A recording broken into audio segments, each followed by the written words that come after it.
This is going to be a good one. I think this could start a conversation because the talent on this list is insane. There are some great players not even on it.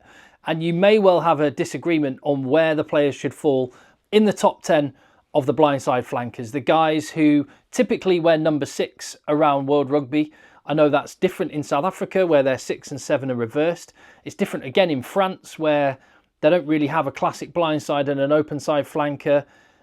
Sometimes it's left and right, and sometimes the 7 is the more aerial player and the 6 is the more poacher at the breakdown. And Argentina is a bit the same again, but we all know this player. The blindside flanker is quite often an extra line out forward. Quite often the defensive captain of a team will just end people, physical dominance at the gain line, and they have an engine that goes on for days.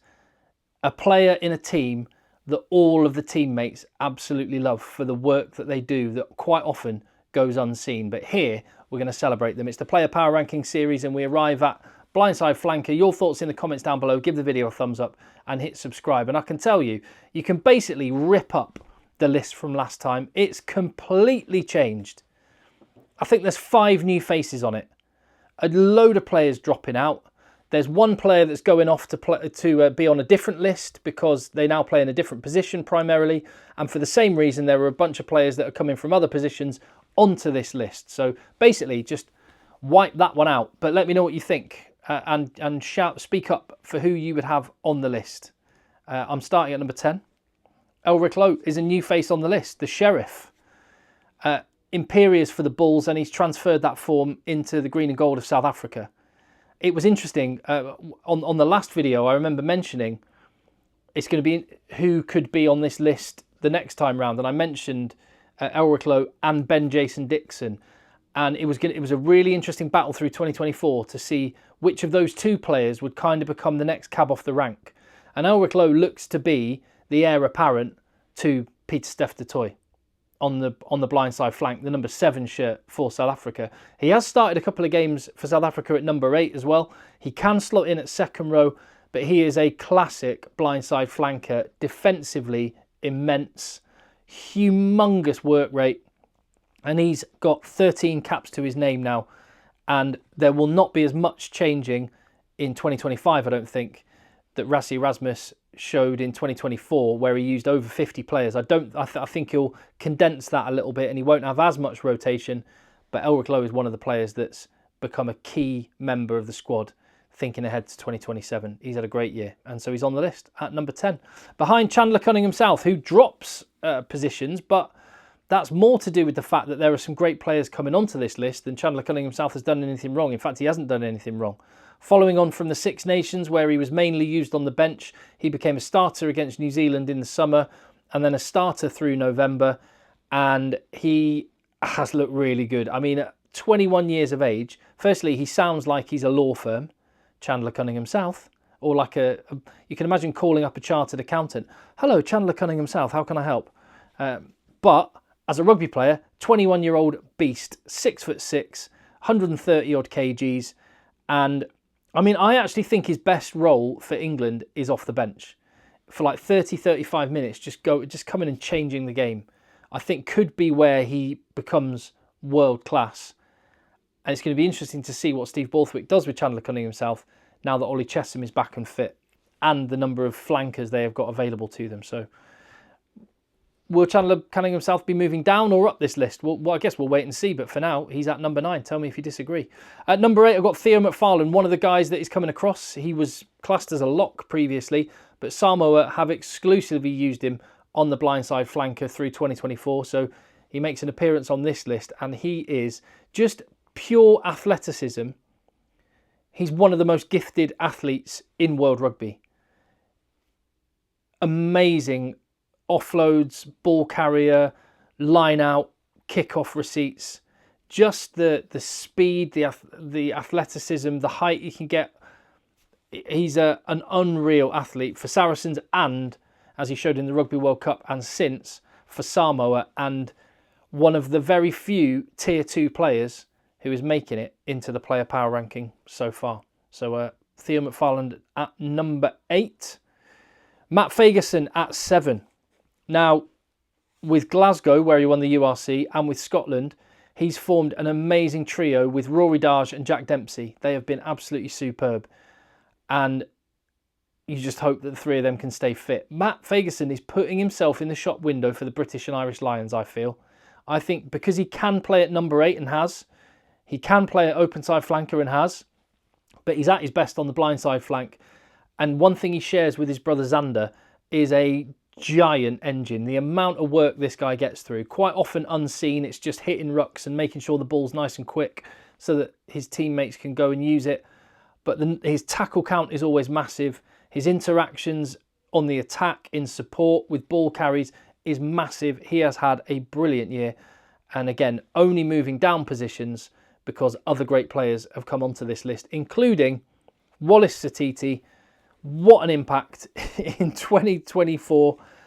And it's worth reminding you at this point, Wallace Satiti is at number 6. Yes, the breakthrough player in the world, and deservedly so. And if you were picking a World 15 right now, you might have someone like Wallace Satiti on the bench. But he's at number 6 because, let's not forget, let me remind you, this is based on current form, so the games we've most recently seen, and historic form, so taking into account a player's whole body of work. And what that will mean is we will see the rise of Wallace Satiti, I'm sure, continue gradually.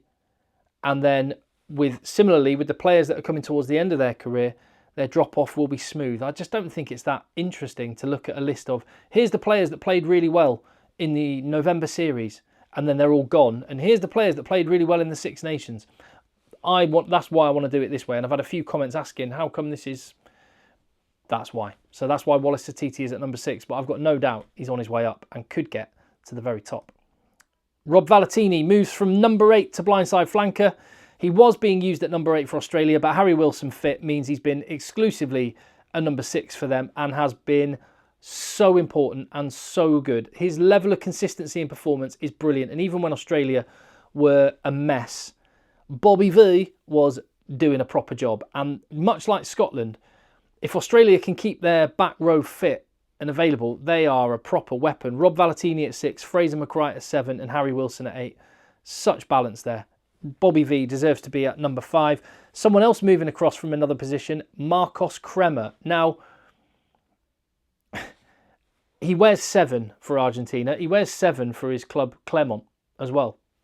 But he's not an open side flanker. He's not a fetcher. He's not that support runner. He is a classic blindside flanker, an absolute beast of a man. He did slot in at second row against New Zealand in the Rugby Championship. So he is that extra line out forward, that defensive animal. And that's why I've had to put him into the blindside flank, regardless of what number he wears for Argentina, because you don't get more of a classic blindside flanker than Marcos Kremer, who is, this surprised me, he's still only 27. He's got loads of rugby ahead of him.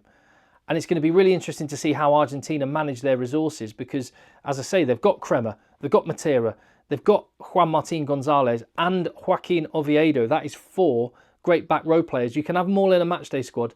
You can't have them all in the starting 15. Which one is on the bench? Which ones start? Does Kremer get used as a second row a little bit? It's going to be an interesting one to watch, but number 4 on my list. Charles Ollivon is down 1 spot to number 3. He has been one of my favourite players over the last 5-6 years. His support lines, his line out work, his defence, his ball carrying, absolute class. It's such a shame that he's going to be out for basically the rest of the season with an injury. That could affect his career. He's 31 and he was starting to be edged a little bit to the bench and out of the France first team, but he showed in November just how good he is. Got a start at number 8 actually in that match and was arguably man of the match in that game. He is still exceptional and his body of work still demands that whilst he's dropped a spot, he deserves to be at number 3. We'll see where he is on the next one because, like I say, he's not going to be playing between now and then. Number 2, swapping places with Charles Ollivon, is Pablo Mata, a talisman for Argentina. And like I say, Argentina have got Kremer and Matera, 2 guys who are frightening, frankly. They play the pair of them quite often, and that just sets the tone for Argentina physically. And Matera, in particular, has been talismanic for his team, leading with words and with deeds. And they had their best ever Rugby Championship performance, beating South Africa, beating New Zealand, as well as Australia. And they would not have achieved that without this guy just putting in a huge amount of work. Another player like Ollivon, 31 years of age. He is at number 2. And it's quite interesting that the top 3 are all in their 30s because, of course, staying in the number 1 position is Pieter-Steph du Toit, the World Player of the Year for a second time, deservedly so, 32 years of age.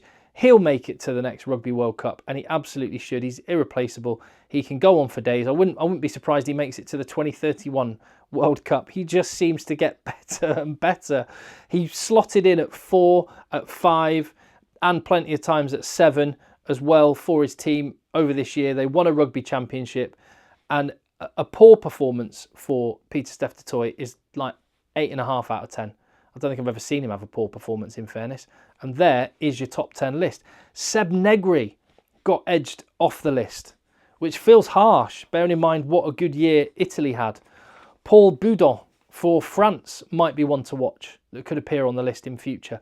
There's not a single Irishman in the top 10. Tyg Byrne has been used in that position with Peter Omani and Ryan Baird dropping out. So I told you it was going to be all change. What do you make of the top 10 list at the minute? Who could make an appearance on this 10? Are players on their way up, on their way down, on their way out, on their way in? Have I got the positions right? It's really quite hard to manage, but I'm pretty happy with that. And I think so far that is one of the most stacked lists, if not the best list so far of any position, top to bottom. That is outstanding. Tell me what you think. I'm doing one of these videos every single day, as well as all the rugby coverage of the weekend's rugby, as well as all the other stories that are going on in World Rugby. Let me know what you think about this. I'll see you on the next one.